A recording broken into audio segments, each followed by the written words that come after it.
Thunderbird at Holiday World opened up as the world's first launched B&M wing coaster.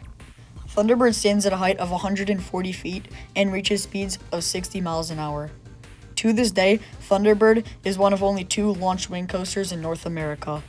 It is often considered by coaster enthusiasts to be the best wing coaster.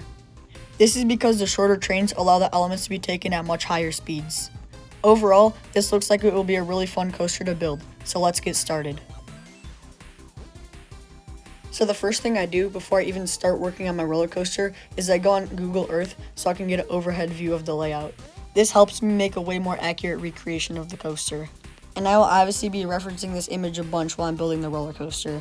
Now that I know the layout, it's time to start construction on the actual roller coaster. Alright, so the first thing I built was the brake run, which is pretty short, but I can come back and add more later if I have more pieces when the coaster is done. The next thing I built was an inline twist, which is an element that is only found on wing coasters. I also built out the base a little, so I know where the supports and track are going to go for the turnaround.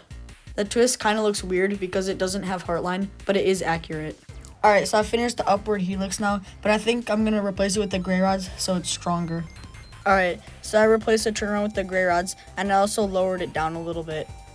I also finished the twisted airtime hill, which doesn't quite make it right now, but the train should be coming in with a decent amount of speed, so if I give it a little extra push, it makes it around no problem.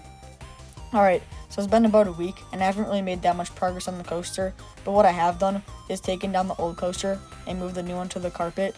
And the reason that's important is because the carpet keeps the coaster stable, so when I send the train through the coaster, it doesn't move so much.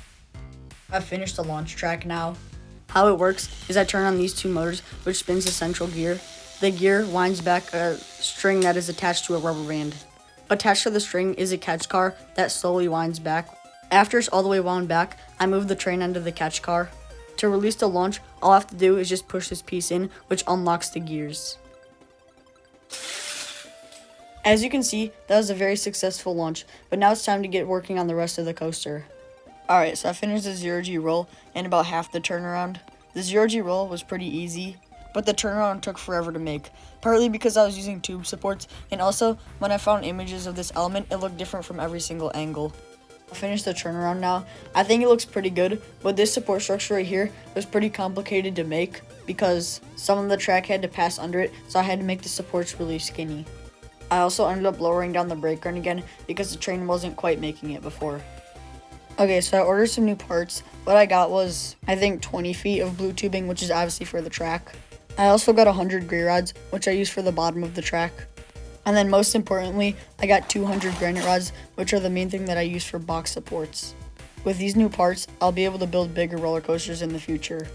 After I finished sorting all the new pieces, I began working on the second turnaround.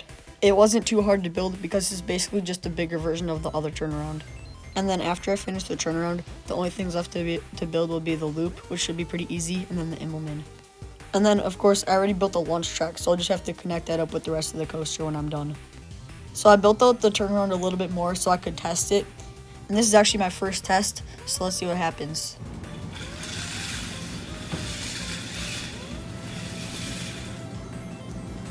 So it doesn't quite make it around the final turnaround, but that's okay because it should be taking this element with quite a bit of speed, and also because it's a launch coaster, if it doesn't make it the first time, I can just tighten the launch to make it faster. So when I look back at the reference image, I noticed that the loop was about parallel to the brake run. So I added this guide here so I could see where the structure had to go.